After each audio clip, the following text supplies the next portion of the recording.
আমি আর সহ্য করতে পারছি না ভাই, তুমি এত সুরসুর দিচ্ছ কেন? আমার অনেক যন্ত্রণা হচ্ছে, তুমি আমাকে ছেড়ে দাও। শয়তানের বাচ্চা, আমি তোকে ছাড়বো কেন? তুই গ্রামে আমার একটু মান সম্মান রাখলি না, কাশেমের সাথে সারাদিন চুল্লু খেয়ে আমার পুরো মান সম্মান পানির সাথে মিশিয়ে দিয়েছিস। আরে কখন থেকে আমার প্রেমিকা বিউটির বাড়ির পাশে অপেক্ষা করছি, এখনো বিউটি আসছে না কেন? তাড়াতাড়ি বিউটিকে এই মেসেজটা পাঠিয়ে দেই। আরে এটা আবার কি উড়ে এসে জুড়ে বসলো? দেখে তো ডিম মনে হচ্ছে, কিন্তু এত বড় ডিম আবার হয় নাকি? তাড়াতাড়ি এই বড় ডিমটা ভেঙে দেখে এটা সত্যি ডিম কিনা।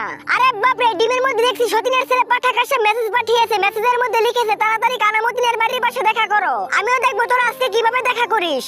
এই তো আমার এখান থেকে চলে গেছে, এখন আমি এখান থেকে চুপি চুপি পালিয়ে যাব। এখন এই ছোট্ট ব্লেডটা দিয়ে দড়িগুলো কাটতে পারলেই আমি এখান থেকে পালিয়ে যেতে পারবো। এই তো অনেক কষ্ট করে দুই হাতের দড়িগুলো কেটে ফেলেছি, এখন পায়ের দড়িটা খুলে জলদি এখান থেকে পালাই। মা মনে হয় পরে পরে ঘুমাচ্ছে, আমি এখান থেকে পালিয়ে যাচ্ছি। মা আমাকে ধরতেই পারলো না। আরে বাপরে, আমি আবার আটকে গেলাম কিসে?